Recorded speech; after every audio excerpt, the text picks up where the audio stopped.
Hello, everyone. It's Nicole Galacci from FoodGrads, and I'm joined by Dr. Darin Detwiler from Northeastern University, and we're going to talk to you about starting a career in the food industry.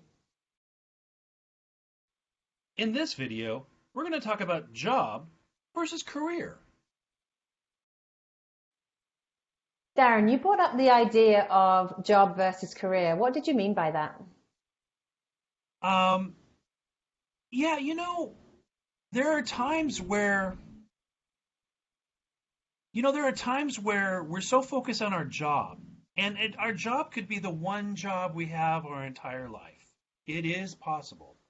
But we know that what's the average American will go through seven or more jobs in their lifetime. I think it's even a higher number than that. And not that you have to focus on your career as well as focusing on your job, but I think that one thing that's carried me through a lot of different jobs is the idea that there are times when I'm in a job and even in between jobs where I can still focus on my career. And let me tell you what I mean by that. If I'm focusing on my job, I'm only networking with the people I work with. Hmm. I'm only thinking about the issues that are pertinent to my job. I'm only getting certifications that are applicable only to my job. And we know that there's no guarantees. The industry changes. Uh, Consumer demands change. Companies are bought out by other companies. Hmm. Companies go bankrupt. Careers change. And so having the ability to be more resilient and adaptable within a career can make for an easier transition from job to job, or at the same time, I'm the kind of person who works on both my job and my career. If I was working on my job by itself, I would never have written a book. I would never do some of the speaking and networking and talking with my connections, because it really is not, part of my job description. My job would Hmm. not suffer if I did not do those things. What Right. I find, though, is that when I also focus on my career, my worldview increases and becomes more rich. Um, I'm able to make certain connections and solve more problems and gain more perspectives and start thinking in terms of some of the bigger pictures. And ultimately, they do have these actions do have a positive impact on my job Yes. because I'm not limited to this kind of blinder approach where I only know what's on my desk. Yes. And when I changed my career back in 2013, I left one career on the West Coast to start a new career on the East Coast. There was some time in between, and I didn't have a job to focus on, but I did have the ability to focus on my career. I was writing, I was researching, I was networking, and ultimately they opened more doors for me than I had ever imagined. And those Hmm. doors are still wide open for me, even though I now have the dream job that I always wanted. Right. That's a great perspective because when I first heard that term, I actually thought of something different, and I'm glad that you explained, and I couldn't agree more. I think it comes down again. We kind of hear the words personal branding. It's who you are. It's a more wider. Your job may be paying for your career or your ultimate goal. It's a stepping stone potentially.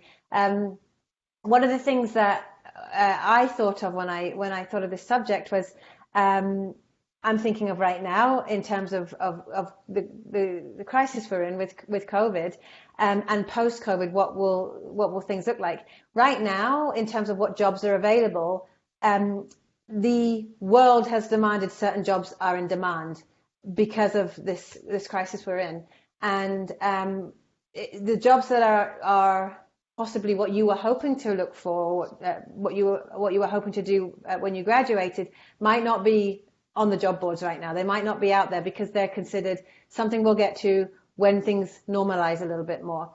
Um, right now, we need, for example, people in the production line, people in the warehouse, people in the supply chain.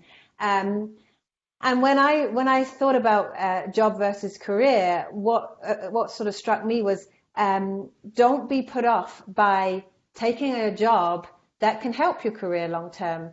If it gets you into a company that you want to work for, then roll up your sleeves and work at that job for 3 months, 6 months, and learn as much as you can. Think of it as a learning curve that it's not where you want to be long term. It's not what you've gone to school for necessarily. But you'll learn a ton and you'll see the industry or the business from a different perspective.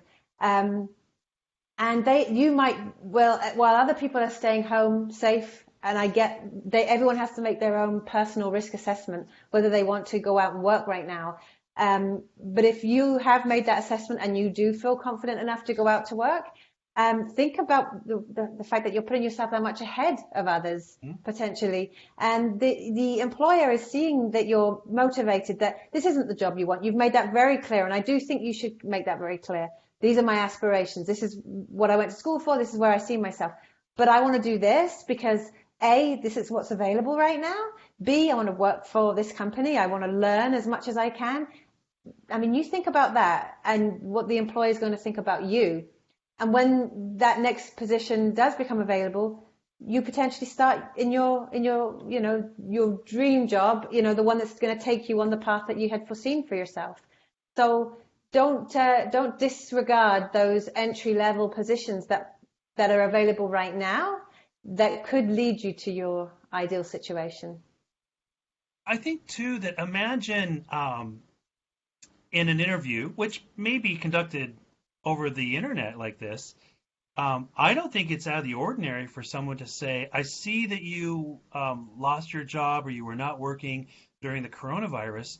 So there was nothing for you to do in terms of working towards your job, but what were you doing to work towards your career? Mm-hmm. And you can say nothing, or you could say, I reviewed and updated my CV, I rewrote my resume, I revised my social media presence on LinkedIn. I was doing networking. I continued on with some research. I wrote some blog posts. All these different things. Those are not part of your focus on your job, Right. but they're all part of your focus on your career Mm-hmm. that ultimately would have an impact on the job that you do or will be doing. And it's absolutely accessible from home, where you feel safer, where that works for you at this point in time. Because I think that's important. No judgment. Everyone's situation is different. Some people can go out to work and they're not putting others at risk. Others have to consider that. So I don't think employers will have a judgment. But to your point, if you were able to say I wasn't just playing video games, I was at home, but I was doing these other things that I could do online or work remotely. I've seen a few opportunities that are remote. There are projects that companies are interested. And furthermore, you could call a company and say, hey, is there a project that you need me to do? I can't come out. My grandparents live with me, whatever the situation.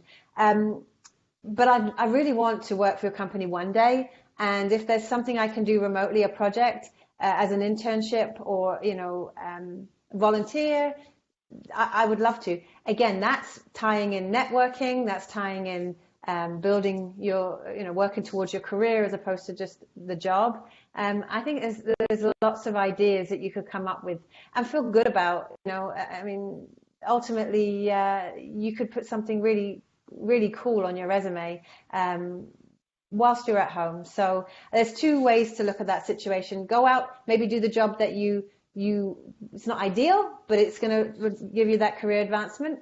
And the last point I'll make on this, and then I'll hand over to you, is in my experience, most food companies, food manufacturers hire from within, promote from within, I should say.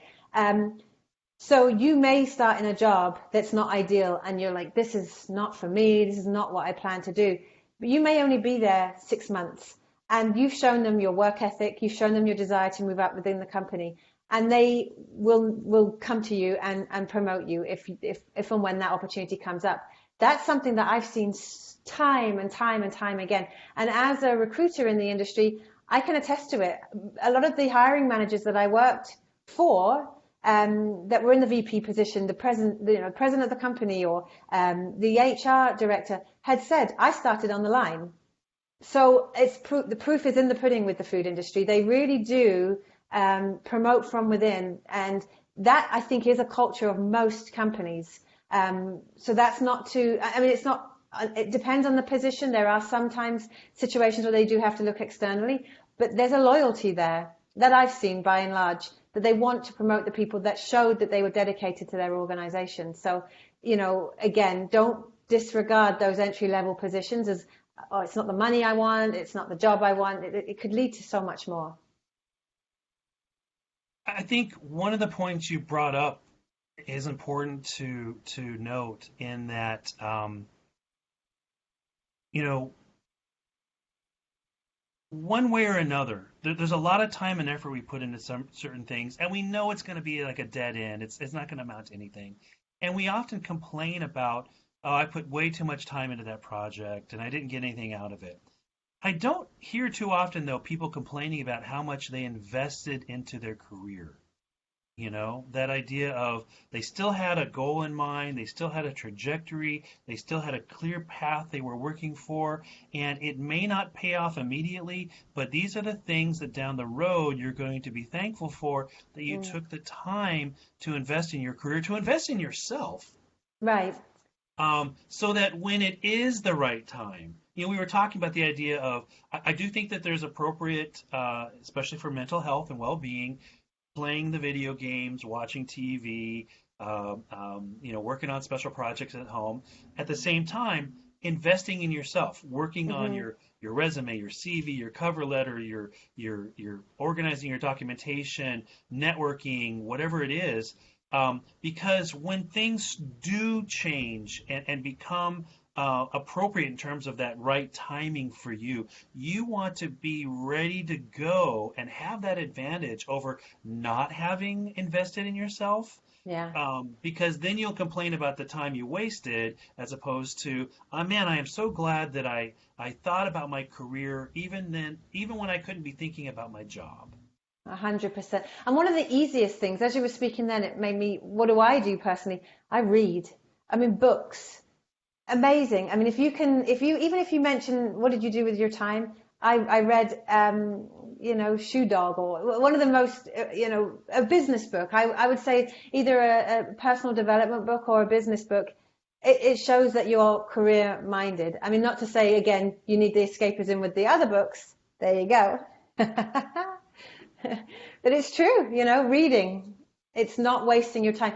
If you can split up some of your day to dedicate to reading a chapter a day of a book that truly helps you grow and develop, then you are investing in yourself.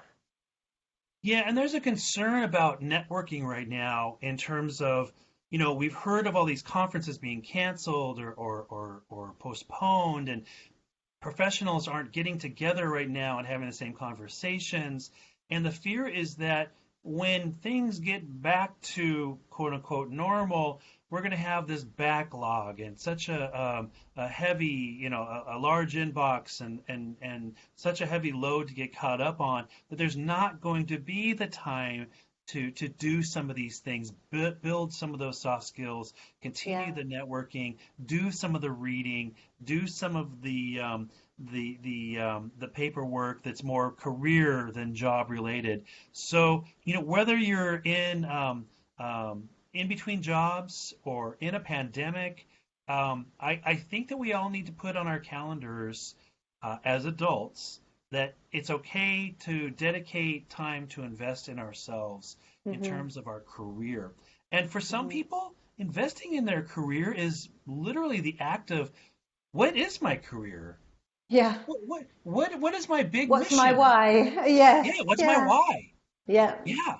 I mean, imagine, 25 years from now you had 7 jobs and they were just whatever jobs because you didn't define your why. Yeah. Yeah. And there's there's books you can read, webinars you can join, watch TED Talks, all that type of thing that can help you, because it's a big question, but there's resources out there to help you figure that out, at least start you on that process. So, personal development, whatever you want to call it, investment in your career, I think, think absolutely is important. I think too, maybe a final thought is that people think that investing in your career is an expensive endeavor. Oh, it costs so much money to take that class. Oh, it takes so much money to go to that conference. Oh, the travel costs. Oh, the registration fees. You know what? TED Talks are free. Yeah. And they're Time to work on awesome. your resume. There's Yeah. so many resources out there that can help you do these things that don't cost a cent. Yeah. And one, you could watch a few and you're like, meh. And then one, all of a sudden that you watch can change everything, like really make you think. Again, what resonates with you isn't going to resonate with everybody else. So you have to take the time, watch a few, read a few books, and along the line, that something's going to resonate with you and maybe be that game changer for you and put you on course. So stick with it. Stick with it and also think about it in terms of your mental well-being. That Yes. idea of there are so many distractions right now that can tear us down and really leave us in a funk, but Hmm. perhaps a great way to distract yourself from them is to spend some time investing in your future, your career, and I think it'll pay off in multiple ways. Hmm. Yes. Don't forget to check out the other 4 parts of this series. We hope you're enjoying and getting some value from our conversations. Also, don't forget to visit www.foodgrads.com and create your free profile today.